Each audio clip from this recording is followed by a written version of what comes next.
GIF It's a tricky business to find the lead star for your new show. But sometimes, and perhaps it's mainly with hindsight, it's baffling to see some of the stars who were initially first choice for an iconic role, only for them to reveal they were committed elsewhere, or just that they didn't fancy it. Thanks. In all of these cases, you'll be glad it never went to them. 1. Thomas Jane as Don Draper in Mad Men advertisement. Continue reading below. Thomas Jane. John Hamm revealed in 2011 that AMC approached Jane to play Mad Men's Don Draper, but were told that he doesn't do television, despite the fact that he went on to star in HBO's Hung, and as if missing out on one iconic role wasn't bad enough, Frank Darabont reportedly also wanted Jane for Rick Grimes in The Walking Dead. How different his career could have been. He'll always have Deep Blue Sea. 2.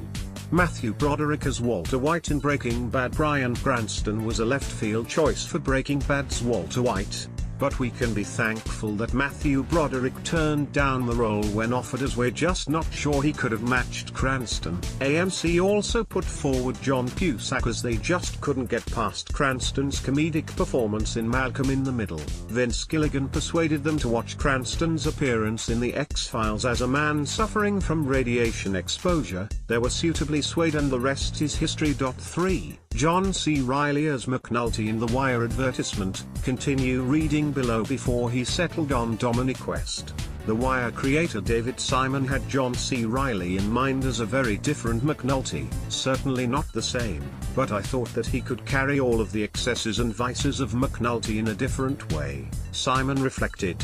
Reilly later told West that his wife was like, "We are not moving to Baltimore," and the pair went on to work together on Chicago. 4. Robert Lindsay as Fitz in Cracker. Having made his breakthrough as Wolfie Smith in Citizen Smith, Robert Lindsay was approached by Granada to play Fitz in Cracker, a role that eventually went to Robbie Coltrane. "I'm sort of frightened of big TV hits because of that thing that comes with it. Hi Cracker, how you doing, son? Wolfie's sort of died, but I don't want to do that again," Lindsay explained back in 1995, something he presumably changed his mind about when he joined My Family. Advertisement. Continue reading below. 5. Nicholas Lyndhurst as Jonathan Creek. Caroline Quentin might always have been first choice for Maddie, but Alan Davis wasn't who creator David Rennick originally wanted for Jonathan Creek. Instead, there were a variety of people considered, including Hugh Laurie, Nigel Planer and, perhaps most surprisingly, Nicholas Lyndhurst.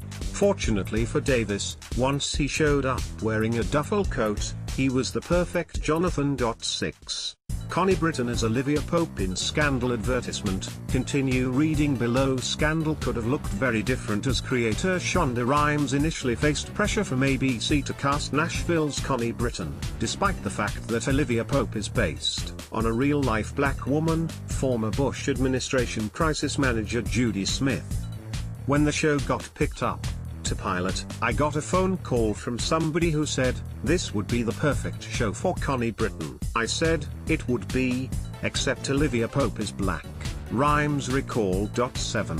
Hugh Grant as the 9th Doctor. When Russell T Davies was revamping Doctor Who, he offered the role to Hugh Grant, who had briefly played the Doctor in a comic relief sketch, and later admitted that he regretted turning the role down after it became a huge success. We can definitely see Grant as the Doctor, but the choice becomes a weird one when you consider the person cast in his place was the very different Christopher Eccleston. As a bonus, here's how Grant could have looked as the 9th Doctor. 8. Ed O'Neill as Al Swearengen in Deadwood. Deadwood creator David Milch reportedly wrote the role of the foul-mouthed Al Swearengen for Ed O'Neill. Yes, Modern Family's lovable Grouch J.